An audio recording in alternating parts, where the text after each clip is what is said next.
Good afternoon, student. We are doing social science of 9th standard and we are doing 5th chapter of geography, natural vegetation and wildlife. In last video, we have done up to wildlife. Means we have done the topic land in last video. Now today we will start the next topic, soil. The soil also vary over A space, मतलब soil जो मिट्टी होती है वो भी अलग अलग different types की होती है. Different type of soil provide basic for different type of vegetation. अब डिफरेंट टाइप की सोइल है तो डिफरेंट टाइप की वेजिटेशन, मतलब डिफरेंट टाइप के ही पेड़ पौधे होंगे. The sandy soil of the desert sport cactus and thorny bushes. जो सैंडी सोइल है डेजर्ट की, वहाँ पे कैक्टस और थोरनी बुशेज होंगे.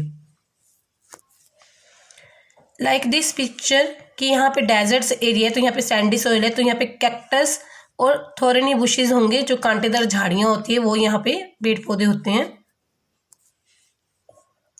While wet marshy deltaic soil support mangroves. मतलब जो मार्शी एरिया है, वेट एरिया है, जहाँ पे मतलब कि मिट्टी में पानी बहुत ज़्यादा होता है, तो वहाँ पे मैनग्रोव्स टाइप की वेजिटेशन होती है. एंड डेल्टिक वेजिटेशन उसे बोल देते हैं. The hill stop with some depth of soil have conical trees. मतलब हिल स्लोप्स है, जो पहाड़ियाँ हैं, पहाड़ियों पे किस तरह की वेजिटेशन होगी, कॉनिकल टाइप ट्रीज होते हैं.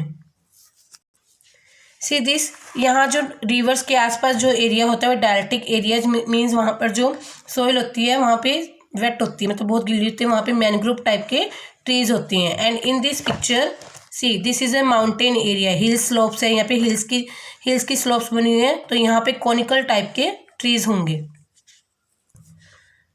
Now read about temperature. Temperature. The character and extent of vegetation are mainly determined the temperature along with the humidity in air, precipitation and soil. मतलब टेम्परेचर के अकॉर्डिंग भी vegetation होती है कि temperature में humidity, मतलब एयर में humidity कितनी है या वहाँ पे बारिश कितनी हो रही है, मतलब सारा टेम्परेचर के अकॉर्डिंग भी वेजिटेशन डिपेंड करती है. On the slope of Himalaya and the hills of the peninsula above the height 950 metre the fall in the temperature affect the type of vegetation. मतलब कहते हैं हिमालय या ऊंचाई की जगह पे जब जाते हैं तो जैसे जैसे ऊंचाई पे जाते हैं तो टेम्परेचर फॉल होता है, टेम्परेचर कम होता जाता है, तो उसी के अकॉर्डिंग वहाँ पे वेजिटेशन होगी, उनकी ग्रोथ होगी. And change it from tropical and sub tropical temperate and alpine vegetation. और ट्रॉपिकल एरिया और सब ट्रॉपिकल एरिया जो टेम्परेट जोन होती है तो वहाँ पे उस तरह की ही वेजिटेशन होगी. See here, this is a globe model of the earth. This is a equator. Equator के जो बिल्कुल साथ वाला जो एरिया है ये कौन सा होता है, ट्रॉपिकल एरिया है. ये सारा ट्रॉपिकल, मतलब यहाँ पे गर्मी ज़्यादा है. एंड दिस इज अ सब ट्रॉपिकल एरिया. ये सब ट्रॉपिकल एरिया है तो यहाँ पे गर्मी कम है, मतलब टेम्परेचर के अकॉर्डिंग भी वेजिटेशन होती है. तो tropical area, sub tropical area और पोलर एल्पाइन एरिया में उसके अकॉर्डिंग ही वेजिटेशन होती है. Now see the next point, photo period means sunlight. सूरज की रोशनी. क्या सूरज की रोशनी कैसे इफेक्ट करती है वेजिटेशन को. The variation in duration of sunlight at different places is due to differences in latitude, altitude, seasons and duration of the day. मतलब सन की लाइट मतलब लैटिट्यूड, एल्टीट्यूड, सीजन्स के अकॉर्डिंग और ड्यूरेशन ऑफ डे के according अलग अलग होती है, तो उसी के अकॉर्डिंग ही वेजिटेशन होती है. कि जैसे लैटिट्यूड है, सन के आसपास की लैटिट्यूड है, जैसे इक्वेटर है, वहाँ पे वेजिटेशन ज़्यादा होती है. एल्टीट्यूड है, अगर सूरज से बहुत ऊंचाई पे वो है एरिया तो वो टेम्परेचर वहाँ पे कम होगा. सीजन्स के अकॉर्डिंग कि गर्मी में कौन सी वेजिटेशन है, सर्दी में कौन सी है, या ड्यूरिंग द डे, मतलब मॉर्निंग में गर्मी ज़्यादा होती है तो पौधों की ग्रोथ मॉर्निंग में थोड़ी ज़्यादा होती है, इवनिंग के टाइम कम होनी शुरू हो जाती है. Due to longer duration of sunlight tree grow faster in summer में हम देखते हैं कि सनलाइट मतलब बहुत ज़्यादा होती है, सूरज की रोशनी बहुत तेज होती है और लंबे समय तक भी रहती है वो सूरज की रोशनी. इसलिए हम देखते हैं कि समर्स में जो ट्रीज होते हैं, पेड़ पौधे होते हैं, वो बहुत जल्दी से ग्रो करते हैं.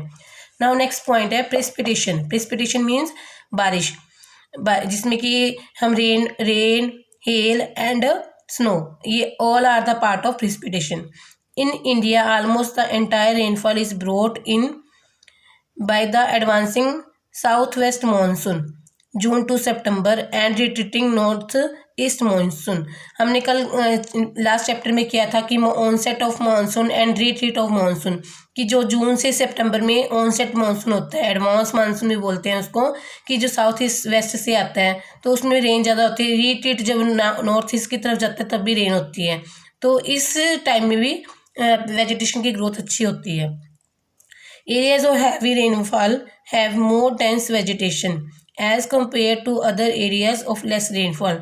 मीन्स जहाँ पे हैवी रेनफॉल होती है वहाँ पे डेंस वेजिटेशन मतलब वेजिटेशन पेड़ पौधे बहुत ज़्यादा होती हैं कंपेयर लेस रेनफॉल, मतलब जहाँ पे कम बारिश होती है वहाँ पे पेड़ पौधे ज़्यादा नहीं होते।